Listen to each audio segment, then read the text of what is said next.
I consider Dianna a friend. I think she's really, really talented and good on air. She always came prepared, energetic, nice to all the producers, showed up on time. Have you had any discussions about returning to ESPN? Yes, I have. Anytime you were going out on your own and looking for distribution, you'd be crazy not to call up ESPN and say, like, hey, any interest here? I like them a lot. They like me. And, you never know where the future leads. Matthew Berry, a founder of Fantasy Light, probably the foremost authority on fantasy football. But I don't really care about that because, Matthew, you and I probably have not spoken in 5 years. Nothing personal. We just fell out of touch. Last time we spoke, we did an interview, and you revealed that you had a cameo in Avengers Endgame. Since then, the movie came out. You made your Hollywood debut. So pretty proud of you for that. I thought that was pretty cool. I mean, the fantasy stuff's awesome, but being a part of the Avengers world, it's tough to beat. It is tough to beat. I am part of the MCU. I am canon. I'm in the Marvel wiki.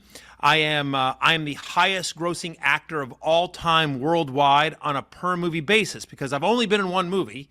It's Avengers Endgame, and Avengers Endgame is the highest grossing movie of all time worldwide. So therefore, ergo, ipso facto, I am the highest grossing actor of all time worldwide on a per movie basis. And I think my lead will increase because I don't know if you've seen this, Bobby, but Avengers Endgame Encore is coming out in September with some added footage as a way to sort of, bridge the gap to Avengers Doomsday. Apparently, it's important watching that Avengers Doomsday sort of takes place after the events of Avengers Endgame. So super important right there. And yeah, Bobby, it's one of the thrills of my life. It's been incredible. And, it's interesting, right? So you and I spoke, and then Avengers Endgame came out, and now we're speaking again. And so we'll see. Who knows? Maybe I wind up in another movie. I mean, Robert Downey Jr.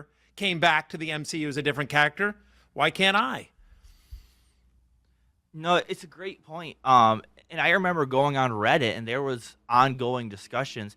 Is Matthew Berry the next Brad Pitt, next Matthew McConaughey, next Christian Bale? So there was really high expectations for you. Look, and it's very hard, by the way, just to be clear, Bobby. It's really hard when you're constantly logging into different, fake accounts to post those things about yourself. Right. I did Brad Pitt under this one, so now I've got to argue for, Christian Bale on another one. It's hard to keep track of all the phantom Reddit accounts that I have, all the fake ones.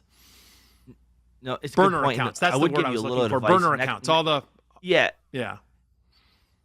Yeah, and you made a little mistake because you used the same formula, like you just copied and pasted it, then changed the name. You should have broke it up a little bit, but it's okay. Yeah. So over under 0.5, will you be in another movie in the next 10 years? I'm going to take the over. Taking the over. Yeah, me too. I'll take the over. 10 years. You said 5 years or 10 years? You give me 10? 10 years. So the odds are so the over under is a half. So it means if you appear in one movie, you win. That's the over. If you appear in zero, the under wins. I'm gonna go. Yeah, me too. And we'll see. Also, last we spoke, and again, I'm gonna pull back the curtain a little bit here. I used to know you very well. One of the last times we spoke privately, there was rumors you were going to consider leaving ESPN for NBC, and I told you don't do it because the industry is heading to a place where entrepreneurship is I would say the North Star. The most successful people in media now are not talk show hosts. They are not employees. They're not even big game broadcasters. They own their own media company. We could go down the list. Joe Rogan, Dave Portnoy, Clay Travis, Bill Simmons. They all sold their companies. They made a lot of money, and they're more relevant than ever. You have always had an audience that you were able to do that. Your podcast is routinely among the most downloaded sports podcasts every fall. So while I know NBC offered you a great gig, a lot of money, a big presence, I thought you needed to go the route of those names we just mentioned. It sounds like and looks like you are now doing that. Yeah, I appreciate that, Bobby. And I remember us talking and you give me some advice. I think you're a keen observer of sports media. I think you're very smart. And I remember us talking about that, and I wanted your perspective because you have a very good point of view. And again, you look at the entire industry in a way that I don't, and you cover it. Obviously, now you're doing a lot of news and politics as well. But at the time that when 4.5 years ago, when I was making that decision, I appreciate you giving me some advice and asking your thoughts. And I think you were both right and wrong at the time, which is, I go back and forth as, should I have done that? Should I have gone out on my own and not gone to NBC? And I think in some ways, had I done that, I'd been, further ahead, obviously, in terms of what I'm trying to build on my own. But the premise was, and it did end up working out, the premise is that, the deal that NBC made to me, that offered me, because the reason I left ESPN was because, not because I was unhappy there, but because I basically had to choose between building my own thing, Fantasy Life, or becoming, just continuing to be a full-time employee of the Walt Disney Company. And the management there at the time, it's different management now, but the management there at the time basically was just like, we like you, Barry, we want to keep you, but you'd have to come back, you'd have to give up Fantasy Life. I didn't really want to give up Fantasy Life. So I made the choice to leave ESPN, with all good, good relationships and shaking hands and hugs and, as I said to Jimmy Pitaro on the way out, I'm leaving with hugs and handshakes, not a middle finger. So I maintain a good relationship with ESPN. Nothing bad to say about them. But NBC, I ended up meeting with a bunch of people, and one of the places I met was NBC. And NBC said, tell you what, come here. We will put you on Football Night in America, and we'll let you do whatever you want with Fantasy Life. And I thought that was a pretty good deal. And sort of what it would do is, the plan was, I'm going to go on Football Night in America. I'm going to be the first ever fantasy football analyst and sports betting analyst to be on an NFL pregame show. I'm going to be, and not just any NFL pregame show, but prime time Sunday night. Biggest one. The biggest one, the highest rated, and I was going to get to do a Super Bowl. When I did the deal, it was a 4-year deal, and I knew that NBC had the Super Bowl in 4 years, and it was literally in my contract. You will get to do the Super Bowl. You'll be part of our Super Bowl coverage. And I thought, well, that's a pretty cool thing, to be a guy talking about, fake football as a kid, and then to grow up and playing fake football as a kid, and that's your hobby. And then next thing you know, you're on a Super Bowl pregame show getting to talk about it. I thought that was too enticing for me. I wanted to be the first one to get to do that. It was important to me. You could say it's an ego play, and I would say, yeah, you're probably right. But the premise is that I would be able to use my platform, being on Sunday Night Football for 4 years, that would, keep my presence elevated, and use that as a way to build up Fantasy Life. Because when it started, it was literally just a newsletter. And now, 4 years later, as I worked at NBC, we've built it up, and we do production for a bunch of different outlets. We do a 7-day-a-week national radio show for SiriusXM. We do an exclusive fast channel for LG. We're on every LG television set across the country. We do we just announced yesterday, we're doing a non-exclusive fast channel for Amazon Fire TV and Amazon Prime. And that fast channel will ultimately wind up in some other places as well. We do shows for Roku and Fubo and iHeart and Odyssey, my own show on Odyssey. So we produce a ton of content for other places. We produce a ton for fantasylife.com. We have a gaming platform. We have a premium tools business. So we're up to 25 full-time employees. We're going to do over 8 figures in revenue this year. Over the 4 years, we were able to build it up. We got great investors. And I think my presence on Football Night in America helped me, get into some rooms that maybe I wouldn't have otherwise. And so, but having now done all that, and I did a Super Bowl, once I did that, it felt like, okay, now's the time to go out on my own and follow in the footsteps of all the people you just mentioned. Again, Clay's done a fantastic job. Simmons has done a great job. Portnoy, Levitard. There's, on and on in terms of people that have gone out and sort of done their own thing, and there's, different versions of it. But, all of them are, people that I admire and look towards of like impressive what they've built and trying to follow in those footsteps. When do you think you'll be able to make individually the same money you on your own than you made at NBC? I assume you'll get there. Maybe you're already there, but usually when you start these things, it's not year one. Usually it's not even year two. It's not going to be year one. I'm definitely taking a pay cut, but I did very well at NBC, so I'm going to be just fine. But ultimately, I want to build my own thing. So to answer your question, I'm going to say it's going to take me 2, maybe 3 years. But I think, by that time, I think I will exceed what I made at NBC.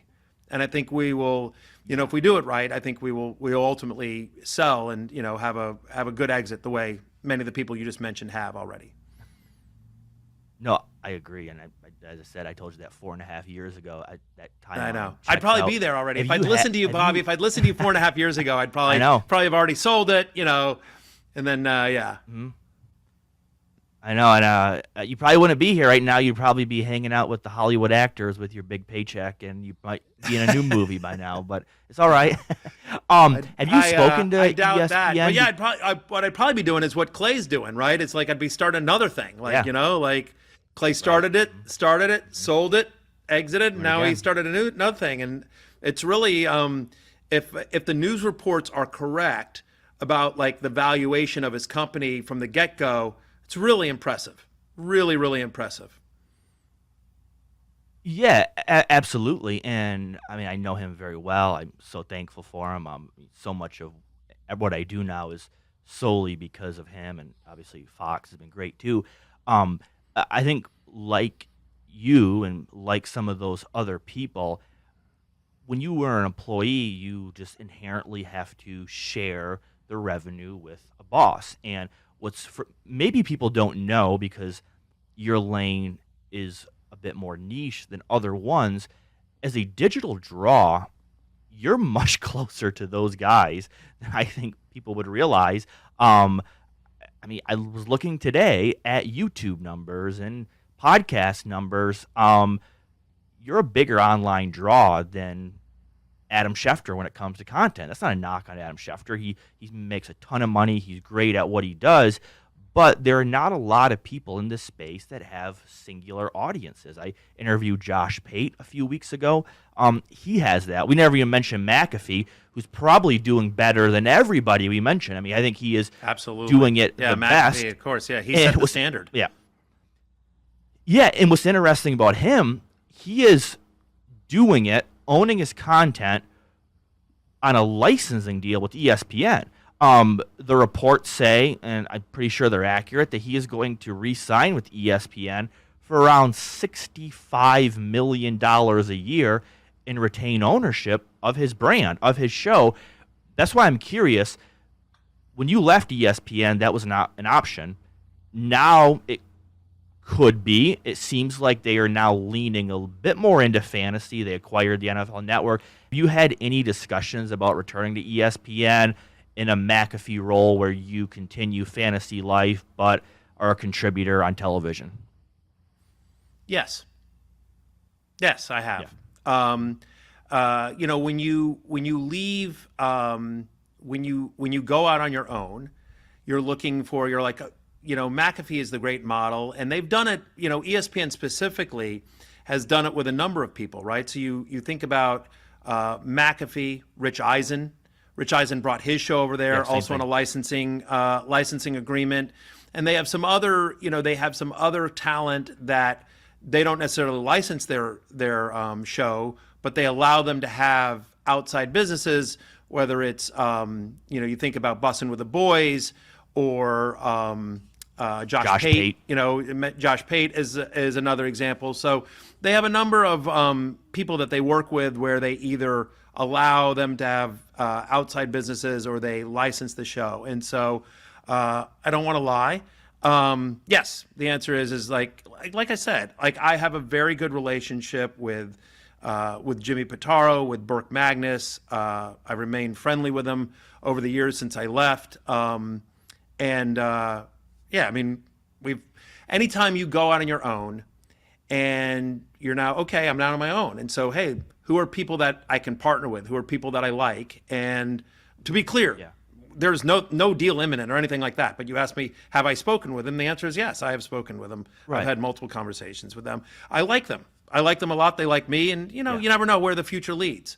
could lead to nowhere, could lead nothing. But I like them and I root for them. And anytime you are going out on your own and looking for distribution, you'd be crazy not to call up ESPN and say, like, hey, any interest here? Right. Yeah, and to be clear, I don't think you saying yes is a shock. I assume you spoke to ESPN. I assume you probably spoke to Amazon, maybe Fox. I think all those make sense. Netflix, I know they're into podcasting. So that doesn't surprise me at all. I'm having all those conversations, with multiple people in the space, and other people, or people that represent me are doing that as well. Listen, we just announced yesterday, as I just said here, Fantasy Life, we just announced yesterday that we were launching it's up now. We launched a fast channel on Amazon Fire TV and Amazon Prime. I think it'll probably take you a couple clicks to get there through Amazon Prime, but we're there. And so that's exciting. It's exciting to start a relationship with those guys. Yeah. Do you think television executives understand the value of fantasy football? I think some do. I think some don't. I think you were right. I mean, you were very kind in what you said earlier. But yeah, I mean, I would always, earlier in my career, I would, you'd sort of like, I promise you, look at these numbers. You know what I mean?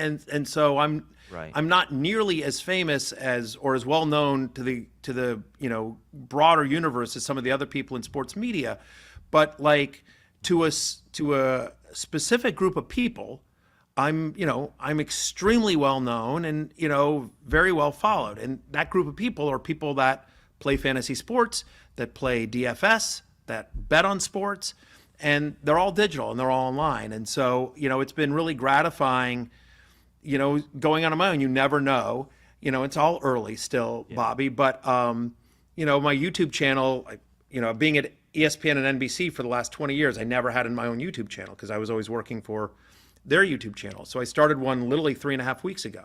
So we've done, I think we've done 15 shows and I'm at 500,000 views in 15 shows.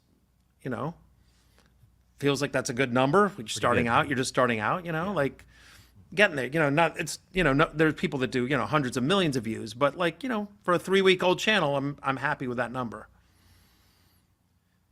Yeah. And for those, I think, listening on the outside, to go a little bit inside baseball, digitally, the raw mass number matters less. Like I always look at it like this. Somebody might have 1,000 views. Somebody might have 100 views.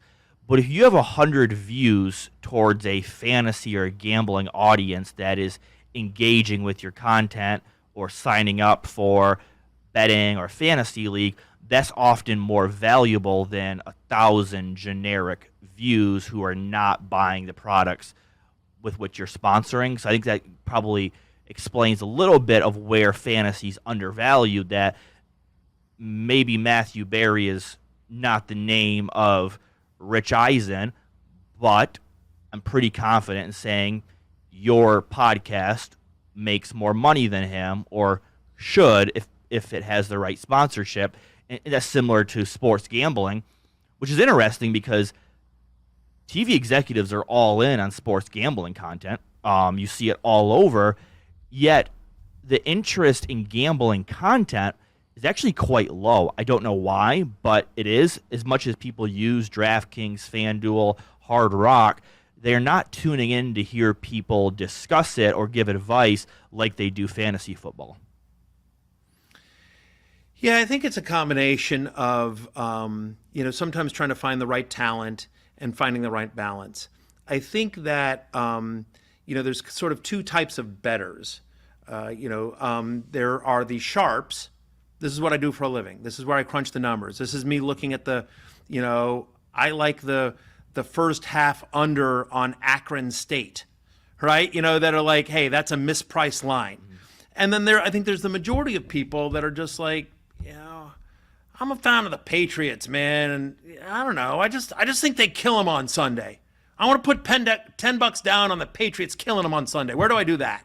Yeah. And so I think there's a lot more casual bettors. And so I would think that the sharps, that people that are doing it for a living, the people that have, algorithms and programs and spreadsheets and,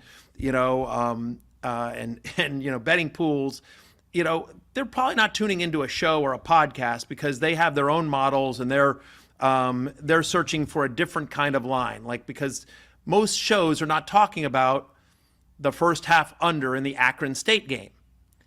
And then the casual bettor probably isn't seeking out specific information. I think they are, again, if it's a casual bettor, they're betting the big events, and maybe they want to read one article or they'll watch one clip that says, hey, here's my favorite bet of the Super Bowl. Here's my favorite bet. Hey, there's a UFC fight on Saturday night, and here's my bet that I like for that.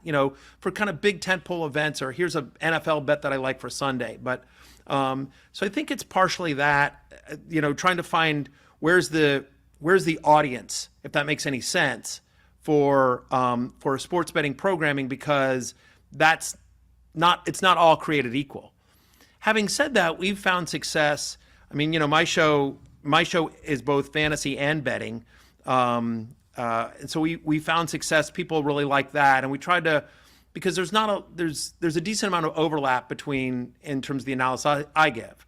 So I'm working much more around player props, right? Which is similar to fantasy football. We think this guy's going to do well. We don't think this guy's going to do well on Sunday. And so that correlates off into their prop line. And so it's easy to sort of blend the analysis there. But I've always found success, Bobby, in trying to take complex numbers and data, make them fairly simple and digestible, and try to be very relatable. I never try to talk down to my audience.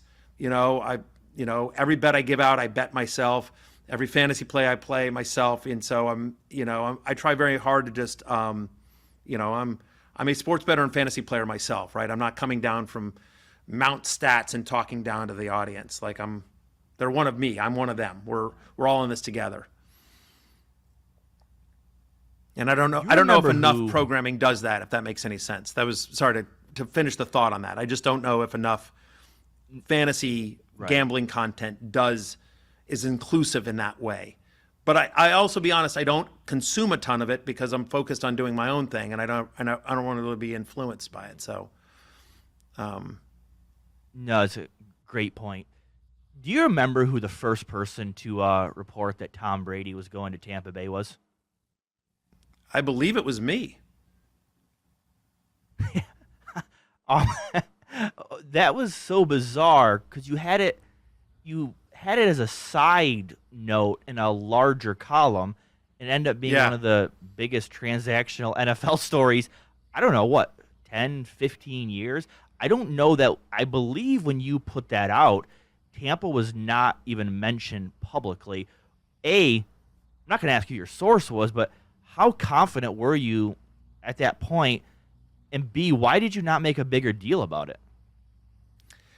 I was probably about 75%. I won't give away my source, but I will tell you how I came across the information. I was at the NFL Combine, and it was about 2 a.m., and I was in a bar, and I met somebody that worked for the Buccaneers organization. And we were drinking for an hour, and we're hammered. Mm-hmm. And this particular person tells me, I think we have a shot at Brady. And I'm like, no, you don't. What? And this person tells me, no, man, we worked him out. We've had conversations with him. We think it's down to us, and I think he said the Raiders. He goes, Giselle wants a South Florida team to make it easier for her to get home, to fly out of a Florida airport. They listen, we have a really good defense. We've got Godwin and Evans. We've got everything on our offensive line. We've got an above average offensive line, except for we need one more tackle. And we promised Tom that if he comes here, we'll use our first round draft pick on a tackle, which ended up, I believe, being Tristan Wirfs. So yeah, we think we've got a shot. We think we've got a real shot at him. He's, I just sort of, all of it, and he gave me some other reasons as well, and some of the coaching staff and some of the schemes that they wanted to run with him that they had conversations about, the offense, and just the more he talked, the more convinced he sounded, this person. And I thought, well, okay, again, it's a rumors column. I always preface it by saying, these are unconfirmed rumors. These are things that I hear drunk in a bar. But I mean, so I wrote it, and I, as you mentioned, it was an aside, and I said, I think the Buccaneers are the favorite. I also think there's, the Raiders are in the mix, and he's got a chance to go back with the Patriots. But that's how I rank them 1, 2, 3. And I think it's going to be the Buccaneers, because I just also, as I started thinking about it, Raiders versus Tampa Bay, all the points this person made were right. Like, they were much closer to being a contender, especially if they added somebody of Brady's quality, than the Raiders were. And Tom's going to want to win, and so I went with it. As to why I didn't make a bigger deal of it, there's only so much where you can sort of pat yourself on the back. And what I find is anytime you try to do that, you try to victory lap it, people are like, yeah, but what about these other 3 things that you got wrong? Because it was a rumors column where I got most of the stuff right, but there was definitely things that I missed in that column that didn't come true, and as it is with everything. And so, I wish, others had made a bigger deal of it, unfortunately. And so, but thank you for bringing that up. Yeah, I was pretty proud of that one. Well, what I mean by making a bigger deal, I actually think you're selling it a little bit short. I actually believe you said something along the lines of, if I had to bet, I think he ends up with Tampa. And I remember reading that and texting an NFL reporter / insider. I'm like, Tampa? And they're like, nobody else is hearing that. So I thought, okay. And then I got a text from that same reporter later that night, and they're like, yeah, he's on to something. The word is Brady also wants to stay on the East Coast because he has a son maybe in New Jersey or Connecticut, somewhere around there. And then it started to come together. But I just thought that was interesting because you turn on TV, and we didn't hear Tampa. We heard Raiders, Chargers, Colts. So when you said that, there were a lot of people like, what's this guy talking about? He's not a reporter. But yeah, you end up being right on that. But I thought you would take more of a victory lap because that's a pretty big scoop. Not to say that scoops are what defines you. They don't. You're not really a reporter. But that's a pretty cool one. I think if I had a mantle in your office, I'd put that one up there. I appreciate it. Thank you. Thank you for bringing that up. I think you're the only time you're the first interviewer that's ever brought that up. So I'm appreciative of you bringing that up. Yeah, I mean, it's not what I do. And, and again, like I said, I had it from one source. I felt like it was a good source.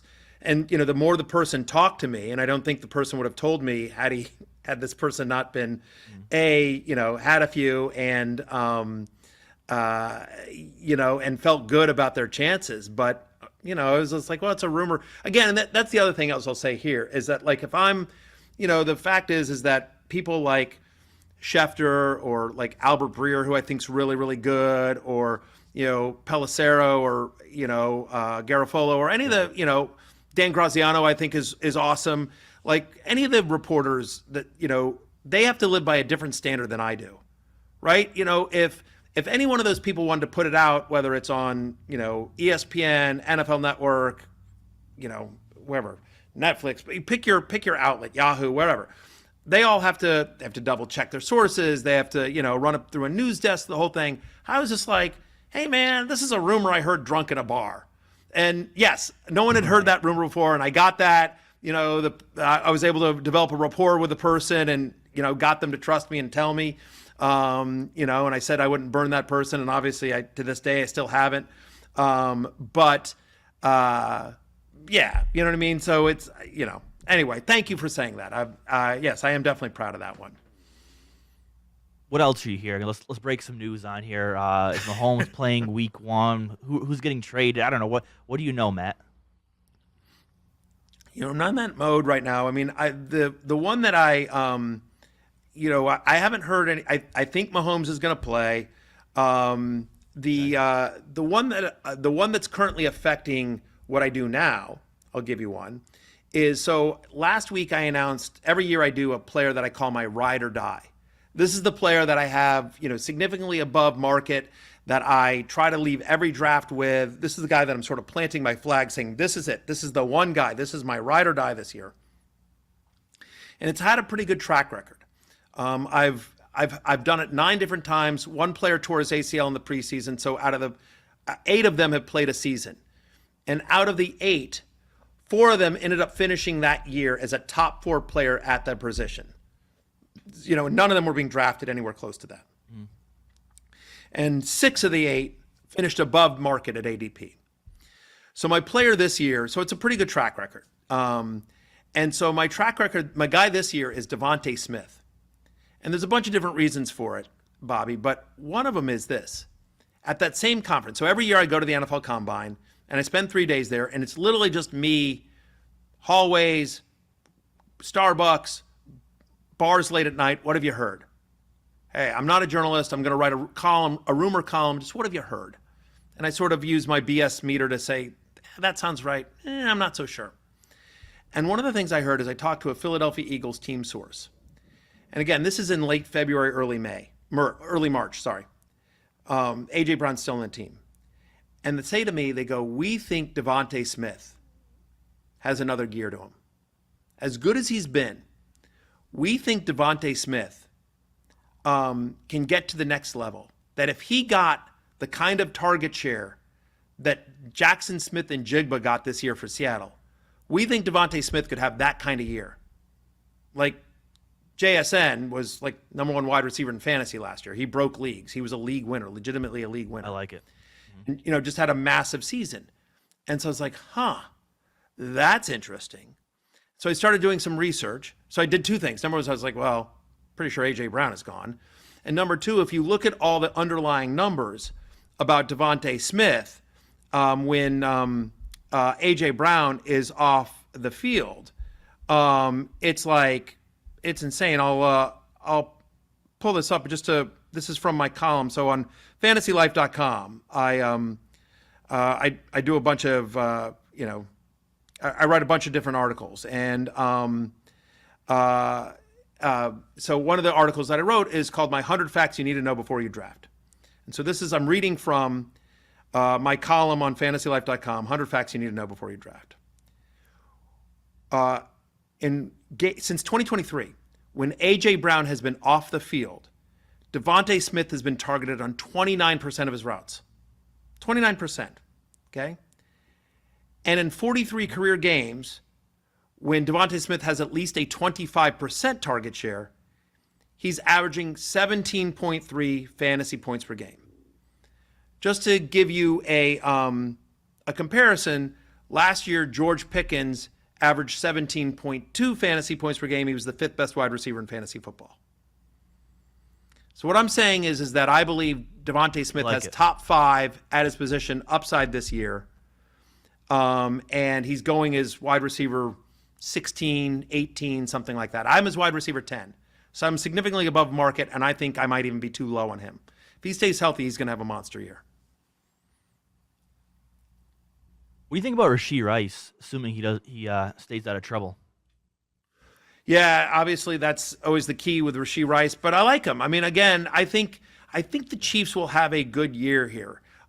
Speaking of insiders, Dan Graziano was actually on my podcast like a week and a half ago, and I asked him because he's a really good NFL insider who also understands fantasy football, plays it in a couple leagues.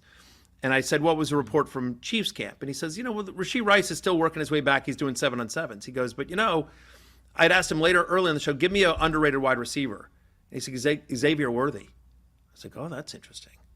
I was like, because Xavier Worthy is somebody that we all drafted high last year, and then he got hurt in the first game, the international game. He gets friendly fire with Travis Kelce, screws up the shoulder, misses a handful of weeks, and then comes back, and they limited his route tree because they didn't want him to get hurt. And so he told me, they're excited about Xavier Worthy. So I think Rashee Rice is a top 20 fantasy wide receiver. I think he's a mid-tier wide receiver too, assuming he stays healthy and out of trouble. Big target share, but I do think you'll see Xavier Worthy more involved in the passing offense for the Chiefs than people might expect. I like the DeVonta Smith note. Would you hire Dianna Russini at Fantasy Life? It's a great question. I like Dianna a lot. What would she be doing? I think Dianna, I will say this. I consider Dianna a friend. Okay. And I think she's really, really talented and good on air. So, the question would become, candidly, can we afford her? What is she going to do for the company? Because we don't really break news. But I think she's really good on air and she's really talented. I will, I consider her a friend. She, when I was at ESPN, I wouldn't consider her a close friend. I've talked to her a handful of times since I left ESPN, and it's always like when we're at the combine together, or I run into her at a Super Bowl party or whatever. And so I wouldn't call us, particularly close friends. But I will tell you that every time I was on ESPN and we had her do any of my shows, she would come on my podcast, she would come on the fantasy show, she'd do the Sunday morning show. She always came prepared, energetic. She was, nice to all the producers, showed up on time, prepared, gave a great performance. Yeah. Whatever she's like, what do you need from me? Can you do this, this, and this? You bet. Sometimes when I had my goofy puppet show, we'd ask her to do a skit or two. She was always game to do it. Like, in terms of my personal interaction with her, I got nothing bad to say. She was great. Is great. I mean, So the question for you is more fit and financial. Nothing about the Vrabel stuff concerns you, at least until she wouldn't be. I mean, I don't want to weigh in on that. I mean, that's the. I got you. Here's what I would say is that if she were working for Fantasy Life, she would not have. I don't know what her job. I don't want to get into what she was doing at ESPN, what she was doing at the Athletic. If she was working at Fantasy Life, she would be, providing content that would help people win their fantasy leagues. And so, exactly. So there you go. That's what it just, and do we think that makes sense? You have to, with any person, it's not specific to her. It's not specific to her, but, anyone that we hire, how do they fit? How do they fit within the team? How much do they want us to pay them? Can we afford that person? Yeah. Can we monetize that person? Right? Is that person going to do a show for us? Is that person going to just be a contributor across the shows that we have? Do we think that person drives traffic? Our businesses, we sell premium tools. So we have Fantasy Life Plus, which is 37 different tools that help you win your fantasy league, help you win your bets, help you win your DFS. Do we think that person is going to help us sell Fantasy Life subscriptions? Or are they going to drive enough traffic that we get them into the funnel where we can then convert them into a paying customer? So, we have a lot. All of our content is advertising supported. Do we think this is somebody that advertisers will like, or this is somebody that it's going to be tough dealing with some of the sponsors? So I think, it's not a simple yay or nay, but, to be clear, I personally have nothing bad to say about her. Stephania Bell makes a lot of sense. She was part of ESPN's layoffs. You guys worked together for a long time. Stephania's fantastic. I was part of the team that advocated for ESPN to hiring her. I met her at a fantasy sports conference, probably 20 years ago, maybe longer. And she came there and she was a licensed physical therapist, and she was doing a lot of radio and contributing to some fantasy sites. And I recommended to my boss at the time, I said, hey, you should meet this woman. She's really impressive. And no one works harder than Stephania Bell. She works her ass off. And she created a niche. I mean, the idea of an injury expert didn't exist, especially one on TV, didn't exist at the time.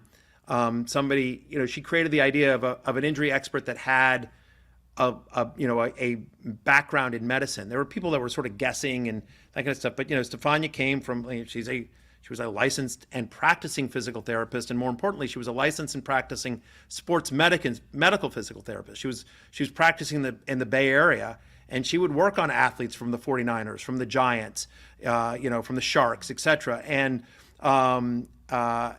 work as part of their rehab. So she worked really hard to sort of create that role, and her contact and network is unmatched. And yeah, I love Stephania. I consider her a close friend. My wife, as anyone that ever listens to my podcast knows, that her and my wife are extremely close. They're even better friends. When we go out, I'm often the third. Stephania's not the third wheel when my wife and Stephania and I go out. I'm the third wheel. I love Stephania. And if there's an opportunity, she's sorting through a bunch of different stuff. I don't want to speak for Stephania. But if there's ever an opportunity for me to work with Stephania again, I would love to do so. All right, Matthew, I had two more for you. Before I let you go, I'm going to ask them a combo here, and you can answer them. One, are you considered cool, actually cool, in B, OutKick listening to this, readers, followers, viewers, how can they learn more about fantasy life? So fantasy, you can go to just fantasylife.com. I don't know if you want to, you can Google it. We've got a great list of investors as well in terms of learning more about fantasy life. Right. But if you want to just check out my stuff, please, what do the kids say? Like and subscribe, Bobby. Please like and subscribe. Yeah. I'm available wherever you get your podcasts, or Matthew Berry. Yeah, give a thumbs up, give a like, or Matthew Berry on YouTube, wherever you get your podcasts. So Fantasy Football Happy Hour and fantasylife.com. If you'd like to subscribe to our tools, Fantasy Life Plus, you can use the promo code Barry for 10% off. So, but we have a ton of, all of my content on fantasylife.com is free. So you can go read any of my columns. My big love-hate column is coming out on Thursday. So that's always a popular one. So anyway, check it out. That's Fantasy Life. Am I considered cool is a great question, Bobby. I don't know. I've been thinking about it. So I think yes and no. I'm going to fence it here, and I know, but I think I'm considered cool in this sense. Okay, I think I'm considered cool in the sense that people really like fantasy football, and they associate me with fantasy football more than I think any other person on the planet. I think I'm more associated with fantasy football than anyone else, and so people really enjoy that. They like it, and I think Simmons used to call Daryl Morey, former basketball general manager, used to call Daryl Morey Dork Elvis, right? And that was a nickname. Mm-hmm. So I think I'm a little bit of that, right? That I'm cool in a king of the nerds kind of way, from that perspective. Mm-hmm.